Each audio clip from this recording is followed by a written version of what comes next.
Welcome dear student. Today we learn class 11th lesson 2 hornbill जो अपनी book है उसका लेसन 2 है we are not afraid to die. हमें मृत्यु से नहीं डरना चाहिए या हम मृत्यु से नहीं डरते हैं। If we can all be together, यदि हम सभी लोग साथ हों। This lesson is written by Gordon Cook and Alan East. तो ये जो लेसन है ये गॉर्डन कुक और एलन ईस्ट है उसके द्वारा लिखा गया है। बच्चों इस लेसन के अंदर ये अपने आजकल राजस्थान बोर्ड के अंदर भी इस बुक को लागू कर दिया गया है 2020-21 से, और इससे पहले ये एनसीईआरटी के सिलेबस में काफ़ी समय से थी। इस लेसन के अंदर अपन एक जो समुद्री यात्रा है उस समुद्री यात्रा का जो वर्णन है उसके बारे में अपन पढ़ेंगे। इसके अंदर जो लेखक है वो एक 200 वर्ष पूर्व कैप्टन जेम्स कुक ने एक यात्रा की थी और उसने पूरे विश्व के चक्कर समुद्र यात्रा के दौरान लगाया था। और लेखक अपने परिवार के साथ में इस जो साहसिक समुद्र यात्रा है वो एक बार पुनः उसी चीज को दोहराना चाहता है, यानी कि वो यात्रा लेखक भी करना चाहता है। और उस यात्रा के अंदर किस तरह के जो खतरे हैं उनका सामना उनको करना पड़ा और उनके ऊपर एक साहस और आशा के साथ में उन्होंने कैसे काबू पाया, इसका वर्णन प्यारे बच्चों अपन को इसके अंदर मिलेगा। इसके अंदर notice these expression in the text, infer their meaning from the context. तो जो ये नीचे दिए हुए कुछ वर्ड फ्रेज हैं उनके इस लेखक के अंदर इस संदर्भ में कैसे अर्थ हैं उनको अपन को देखना है। पहला है होर्निंग ओवर सेफरिंग स्किल्स। होर्निंग ओवर सेफरिंग स्किल्स यानी जो समुद्री यात्रा संबंधी जो कुशाग्रता है उसके बारे में है। ये ओमिनियस साइलेंस, ओमनियस अपशुकन या अनिष्ट, साइलेंस यानी चुप्पी, यानी कोई भी चीज अपशुकुन से पहले जो चुप्पी होती है ना उसके लिए है। मेडे कॉल्स यानी खतरे के जो संकेत हैं उनके लिए है। यह है pin prick in the vast oceans. तो बच्चों इसको अपन यूं समझ सकते हैं कि जैसे एक फुटबॉल का मैदान है उसके अंदर एक तिल का जो बीज है या एक चींटी है उतनी सी जगह, पिन प्रिक यानी बिल्कुल छोटी सी जगह इन द वेस्ट ओशियंस, बहुत बड़े विशाल महासागर के अंदर। और ये है अगला ए टसल्ड हेड। ए टसल्ड हेड इसका भी इसके अंदर आएगा। अब अपन ओरिजिनल टेक्स्ट है उसको शुरू करते हैं। तो प्यारे बच्चों अपन ओरिजिनल टेक्स्ट शुरू करें इससे पहले आप इस वीडियो को अपने साथियों के साथ में शेयर करें, वीडियो को पसंद करें, लाइक करें, चैनल को सब्सक्राइब करें और किसी प्रकार की कोई समस्या हो तो कमेंट्स बॉक्स में जाकर के कमेंट्स अवश्य करें जिससे कि आने वाला वीडियो है वो और भी इफेक्टिव बनाया जा सके।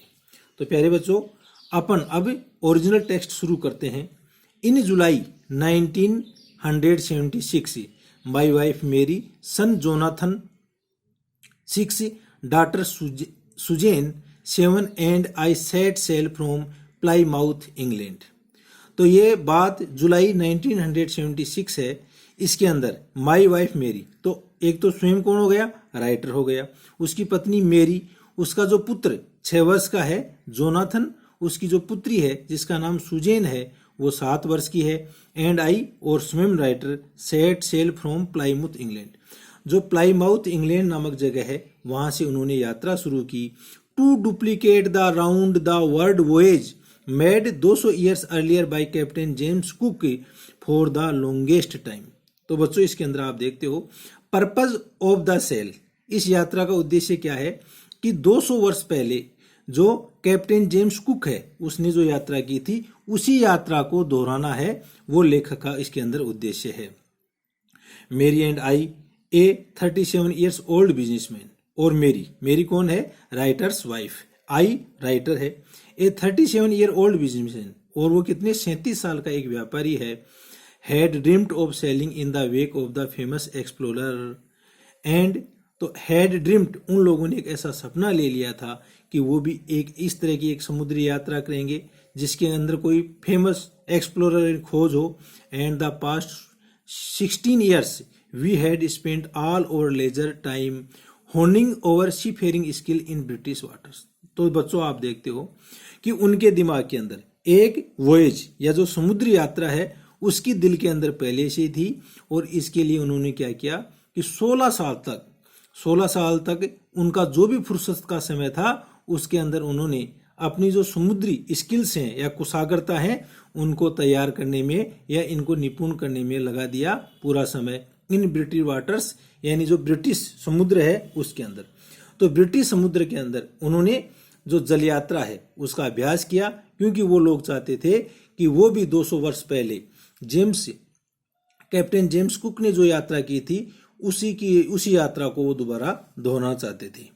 ओवरबोट, वाल वाकर, तो बोट का क्या नाम रखा उन्होंने, Wave Walker, a 23 metre 30 ton wooden hulled beauty. तो ये उनकी जो बोट थी उसका नाम वेव वाकर था, जो कि 23 मीटर तो लंबी थी और 30 टन का उसके अंदर वजन था और लकड़ी की बनी हुई एक सुंदर, हैड बीन प्रोफेशनली बिल्ट। देखो इसकी विशेषता है, क्वालिटी ऑफ दिस बोट वो क्या है कि हैड बीन प्रोफेशनली बिल्ट। इस नाव को ऐसे वैसे नहीं बनाया गया था, इसको व्यावसायिक रूप से बनाया गया था। And we had spent months fitting it out and testing it in the roughest weather we could find. और इस प्रकार से उन्होंने कई महीनों का समय है वो इसको ठीक फिट करने में लगाया, इसकी जांच करने के अंदर लगाया, और खराब से खराब जो मौसम था उसके अंदर उसको टेस्ट भी किया गया। द फर्स्ट लेग ऑफ और प्लान 3 ईयर 1,05,000 किलोमीटर जर्नी।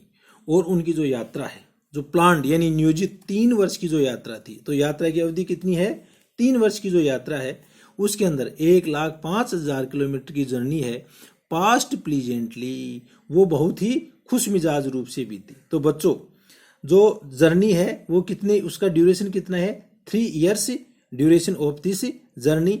और उसका जो फर्स्ट फेज है वो उन्होंने बहुत ही प्लीजेंटली यानी बहुत ही आनंदमय रूप से उस यात्रा को की। और वो उसकी दूरी है वो लगभग 1,05,000 किलोमीटर थी। As we sailed down the west coast of Africa to Cape Town. और उन लोगों ने as we sailed down in the west coast of Africa, जो अपना अफ्रीका महाद्वीप है उसका जो पश्चिमी तट है, केप टाउन जो शहर है, उस केप टाउन शहर तक उन्होंने यात्रा की। There before heading east we took on 2 crewmen. और जिससे पहले कि हम पूर्व की ओर बढ़ते, अपन लेखक और जो उसके परिवार वाले हैं, पूर्व की ओर बढ़ने से पहले वी टुक ऑन 2 क्रूमैन, उन्होंने 2 जहाज कर्मी हैं वो लिए। उनमें एक अमेरिकन लेरी विजाइल था एंड स्विस हर्ब शेगलर। ये 2 जो जहाज कर्मी हैं उनको वहां से उन्होंने लिया। To help us tackle on the world's roughest seas the southern Indian Ocean. तो बच्चों आप देखते हो कि जो दक्षिणी हिंद महासागर है उसको वर्ल्ड का सबसे बेकार मौसम वाला समुद्र है वो माना गया है। और उस समुद्र में यात्रा करने के लिए उन्होंने केप टाउन से 2 व्यक्तियों को और ले लिया, जिसमें एक तो अमेरिकन लेरी विजाइल था और दूसरा स्विस हर्ब शेगलर था उसके अंदर। On over second day out of Cape Town जो शहर है, जो अपनी अफ्रीका महाद्वीप का नीचा जो दक्षिणतम बिंदु है ना, वहां से उस केप टाउन जो शहर से है, we began to encounter strong gales तूफान को बोलते हैं। तो वहां पर उनका सामना जो मजबूत तूफान है उससे हुआ। For the next few weeks, और कुछ ही सप्ताह के अंदर दे ब्लू कंटिन्यूसली, ऐसे तूफान लगातार आते रहे। गेल्स डिड नॉट वरी मी, और ये जो तूफान है ना, गेल्स या जो लहरें हैं, वो उसको बिल्कुल भी चिंतित नहीं किया था। But the size of the waves was alarming, लेकिन जो लहरें हैं, जो साइज लहरों का जो आकार है वो उसको चिंतित कर रहा था। अप टू 15 मीटर से, जो 15 मीटर तक ऊपर उठ रही थी। एज हाई एज और मेन मास्ट, हमारा जो मुख्य मास्ट या मेन जो जहाज का जो खंबा था उससे उसकी ऊंचाई तक लहरें हैं वो ऊपर जा रही थी। दिसंबर 25 found us 3,500 kilometre east of cap Town. और इस प्रकार से 25 दिसंबर तक वो लोग केप टाउन जो शहर है उससे 35 100 किलोमीटर ईस्ट या पूर्व की ओर चले गए थे। डेस्पाइट एट्रोशियस वेदर, और उस अत्याचारी मौसम के बावजूद, we had a wonderful holiday complete with a Christmas tree.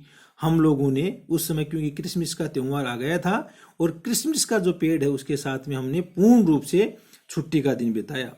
But we reasoned that it had to change soon, लेकिन और हम ऐसा तर्क दे रहे थे कि जल्दी ही जो ये बैड वेदर है वो चेंज हो जाएगा।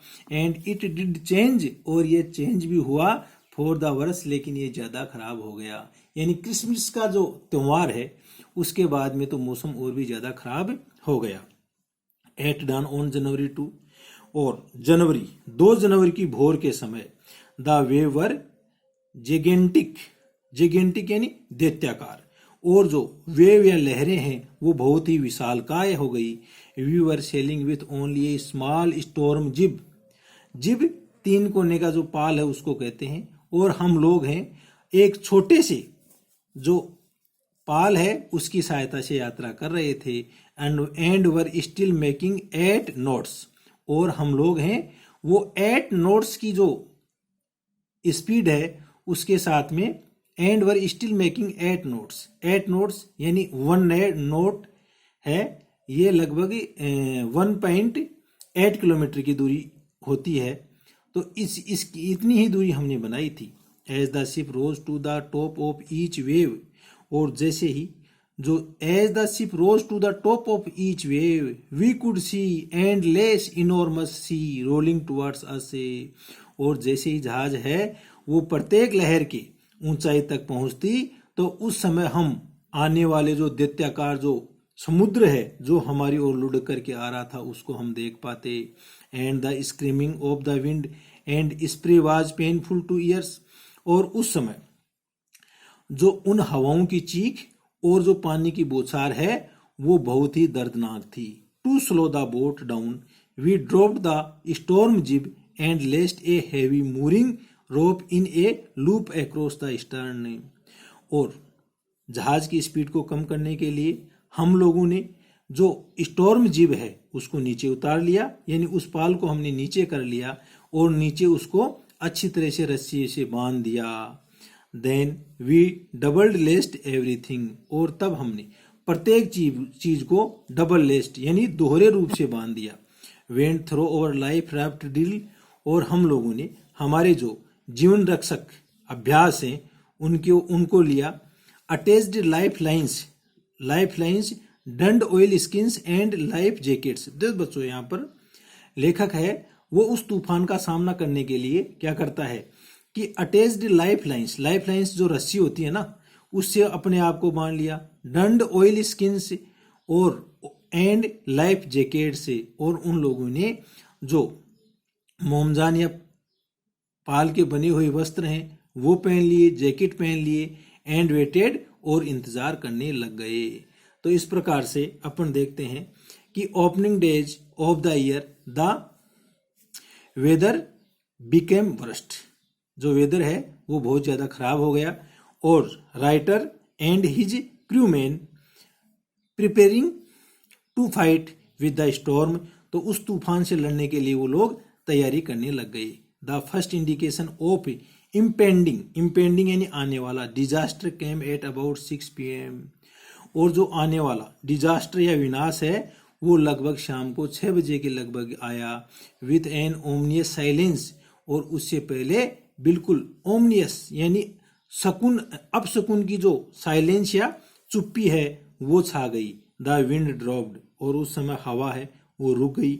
And the sky immediately grew dark, और अचानक ही जो आकाश है वो बिल्कुल गहरा काला हो गया। देन केम ए ग्रोविंग रोवर, और उसी समय एक बहुत ही तेज दहाड़ आई समुद्र की।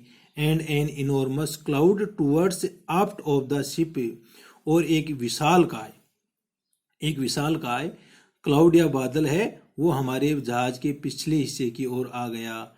विथ हॉरर, और एक पूरे हॉरर ने आतंक के साथ में, I realise that it was not a cloud, तब हम लोगों ने महसूस किया कि यह कोई बादल नहीं है, but a wave like no other I had ever seen, लेकिन यह एक ऐसी लहर है जैसी कि मैंने आज तक कभी नहीं देखी। It appeared perfectly vertical and almost twice the height of the other waves, और ये बिल्कुल रूप से वर्टिकल यानी ये बिल्कुल लंब रूप से थी, और इस समय ये ऑलमोस्ट हमने जैसी वेव देखी थी उनसे डबल ऊंचाई की वेव थी। With a frightful breaking crest, और इसका बहुत ही भयानक टूटने वाला क्रिस्ट या इसकी चोटी थी। The roar increased to a thunder as. अब बच्चों आप यहां पर राइटर ने एक जो बहुत ही विपत्ति की जो स्थिति है उसका वर्णन किया है, और किस तरह वह अपने धैर्य के साथ में उसका सामना करने के लिए तैयार हो जाता है। और आगे अपन देखते हैं। द रोवर, रोवर दहाड़ या गर्जना को बोलते हैं बच्चों। Increase to a thunder as the stern moved up the face of the wave, यह बहुत ज्यादा स्टर्न सख्त हो गई, मूव्ड अप ऊपर की ओर आ गई, the face of the wave उस वेव यानी लहर के सामने से। And for a moment I thought we might ride over it, और एक क्षण के लिए तो हमने सोचा कि हम उस लहर के ऊपर ही राइड यानी सवार हो गए हैं। But then a tremendous explosion shook the deck, लेकिन उसी समय एक जबरदस्त विस्फोट है उसने उसी जहाज की जो छत है उसको हिला दिया। A torrent of green and white water broke over the ship, और इस प्रकार से एक खतरनाक हरे रंग का जो पानी है वो टूट करके उसी शिप या जहाज के अंदर आ गया। My head smashed into the wheel, और मेरा जो सर है वो उसका जो स्टीयरिंग है उसके जाकर के टकराया। And I was aware of flying overboard, और आई वाज अवेयर मैं इतना जागरूक था, ओ फ्लाइंग ओवरबोर्ड, फ्लाइंग यानी मैं गिर गया, ओवरबोर्ड यानी पानी की ओर, and sinking below the waves, और मैं उन लहरों के नीचे डूबने लग गया। I accepted my approaching death, और इस प्रकार से मैंने मेरे पास में आने वाली जो मृत्यु है उसको स्वीकार कर लिया। And as I was losing consciousness, और जो ही मैं मेरी जो चेतना है उसको खो रहा था, आई फेल्ट क्वाइट पीसफुल, और उस समय में मैंने अपने आप को बहुत ही शांत पाया। तो बच्चों आप देखते हो कि किस तरह से जो राइटर है वो मौत के मुंह में जाता है और मृत्यु उसके पास में ही आ जाती है। Unexpectedly my head popped out of the water, लेकिन उसी समय अनएक्सपेक्टेडली यानी बिना आशा के, बिना किसी आशा वाली जगह पर मेरा जो सर है वो पानी के बाहर आया। ए फ्यू मीटर अवे, कुछ मीटर दूरी पर। वे वाकर वाज नियर कैपेसाइजिंग, कैपेसाइजिंग यानी उलटना। तो जो वेव वाकर हमारा जहाज है वो लगभग उस समय उलटने ही वाला था। हर मास्ट से ऑलमोस्ट हॉरिजेंटल, और उसका जो मुख्य खंबा है वो लगभग क्षैतिज हो गया था। देन ए वेव हरल्ड हर अपराइट, लेकिन उसी समय एक लहर है उसने उसको बिल्कुल सीधा कर दिया। माई लाइफ लाइन जरक्ड टाउट, और मेरी लाइफ लाइन या जो मेरी जो रस्सी है वो बिल्कुल झटके के साथ में तनी। आई ग्रेव्ड द गर्ड रेल्स, और उस समय मैंने जो गर्ड रेल्स हैं जहाज के उनको मैंने पकड़ लिया। And sails through the air into the Wave Walker, और उस प्रकार मैं सेल्ड थ्रो द एयर, हवा से होता हुआ वापस उस वेव वाकर्स मेन बूम, उसका जो मुख्य भाग है वहां पर मैं वापस आ गया। Subsequent wave toast me around the deck like a ragdoll, और पर्याप्त रूप से ऐसी जो लहरें हैं उन्होंने मेरे को धकेल करके वापस उस डेक के पास में लेके आई। लाइक ए रैगडॉल, रैगडॉल यानी जो फटे पुराने चिथड़े हैं उनकी जो गुड़िया होती है ना उसकी तरह धकेल करके वो मेरे को हमारी नाव के ऊपर के ले आई। माई लेफ्ट रिब्स क्रैक्ड, और मेरी जो दाएं साइड की जो पसलियां हैं वो टूट गई थी। My mouth filled with blood and broken teeth, और मेरा जो मुंह है वो खून और टूटे हुए दांतों से भरा हुआ था। तो जो injurious condition of the writer describe here, यहाँ पर जो लेखक की जो क्षतिग्रस्त स्थिति है उसका वर्णन किया गया है। सम हाउ जैसे तैसे। आई फाउंड द व्हील मैंने स्टीयरिंग को पाया। Lined up the stern for the next wave और मैंने लाइंड अप बिल्कुल तैयार हो गया the next wave and hug on मैंने अगली आने वाली लहर के लिए मैं तैयार हो गया और हंग ऑन और उसके लटक गया।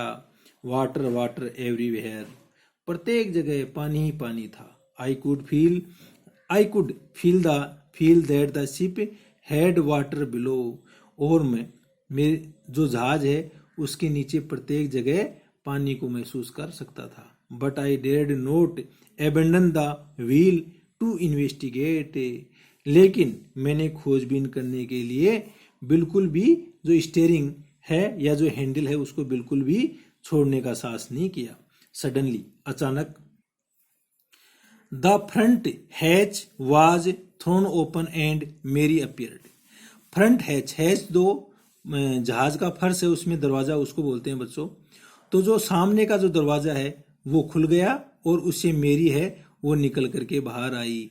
वी आर सिंकिंग हम डूब रहे हैं। क्योंकि बच्चों जो जहाज है उसका जो छत होता है और उसके नीचे है वो पूरी रहने की व्यवस्था होती है। सी स्क्रीम वह चीखी। द डेक्स आर स्मेश्ड और जो डेक यानी जहाज का जो पिछला हिस्सा है वो चूर चूर हो गया है। We are full of water और हमारे पास में पूरा पानी पानी भरा हुआ है। टेक द व्हील यानी स्टीयरिंग को पकड़ो। I shouted as I scrambled for the hatch मैं चीखा और जैसे ही मैं स्क्रैम्बल्ड फॉर द हैच उस दरवाजे के पास में मैं भी लड़खड़ा गया। Larry and Herb were pumping like madman. अब जो दो क्रूमैन लेखक ने लिए थे उनमें लेरी और हर्ब हैं वो दोनों ही पागलों की तरह उस पानी को बाहर निकाल रहे थे। ब्रोकन टिम्बर से हग एट क्रेजी एंगल से और टूटी हुई जो लकड़ी है वो बिल्कुल इधर उधर लटकी हुई थी। The hull starboard side bulged inward से और पूरी की पूरी जो जहाज का दाहिना हिस्सा है वो ब्लज्ड यानी उभर करके अंदर की ओर आ गया था यानी टूट करके वो अंदर की ओर आ गया था। क्लॉथ से crockery charts tins and toys sloshed about in deep water और वहां पर जो भी खाने पीने का सामान था कपड़े थे चार्ट्स थे अन्य जो पीपे वगैरह थे वो सारे के सारे इधर उधर उस पानी में तैर रहे थे। आई हाफ स्वान मैं आधा तैरा। हाफ क्राउल्ड आधा रेंग करके गया इनटू द चिल्ड्रंस केबिन मैं बच्चों के कमरे के अंदर पहुंच गया। आर यू ऑल राइट क्या तुम सब सही हो क्या। अब वो अपने बच्चों के पास में जाता है। दो बच्चे हैं एक बच्चा और एक बच्ची। तो वो बच्चों को जाकर के राइटर क्या पूछता है आर यू ऑल राइट क्या आप सब सही हो। आई आस्क्ड मैंने कहा यस हाँ। They answered from an upper bunk उन्होंने जो ऊपर सोने की जगह है वहीं से उत्तर दे दिया कि हम बिल्कुल सही हैं। But my head hurts a bit लेकिन मेरा जो सर है वो थोड़ा सा टकराया। सैड शू बोलती है ये बात। Pointing to a big bump above her eyes और वह अपनी जो आंख है उसके ऊपर एक बड़ा जो उभार आ गया उसके दिखाते हुए कहा यानी इसका मतलब उसकी जो बेटी है वो भी बहुत ज्यादा उसमें इंजर्ड हो जाती है। I had no time to worry about bumped heads लेकिन मेरे पास में वो जो उसका बम्प्ड हेड यानी उभरा हुआ जो सर है उसको देखने के लिए बिल्कुल भी समय नहीं था। After finding A hammer screw and canvas और कुछ समय के अंदर ही मैंने एक तो हथौड़ा लिया कुछ स्क्रू लिए और एक तिरपाल लिया या पर्दा लिया। आई स्ट्रगल्ड बैक ऑन डेक और मैं वापस डेक की ओर संघर्ष करता हुआ गया। With the starboard side best open और वहां पर जो स्टारबोर्ड या जहाज का जो अगला हिस्सा है द बेस्ट ओपन उसका आधार को मैंने खोला। We were taking water with each wave take broke over us. We were taking water with each wave हम प्रत्येक लहर के साथ में वहां पर पानी पा रहे थे। दैट ब्रोक ओवर अस जो कि ब्रोक ओवर अस हमारे ऊपर टूट करके आ रहा था। If I couldn't make some repair यदि हमने थोड़ी बहुत रिपेयर नहीं की वी वुड श्योरली सिंक तो हम निश्चित रूप से डूब जाएंगे। तो बच्चों आप देखते हो कि किस तरह से राइटर है वो एक विपत्ति की जो स्थिति है उसके अंदर भी उन लहरों से संघर्ष करता है और अपने जीवन और अपने परिवार को बचाने की कोशिश करता है। ठीक है, ओके, थैंक यू।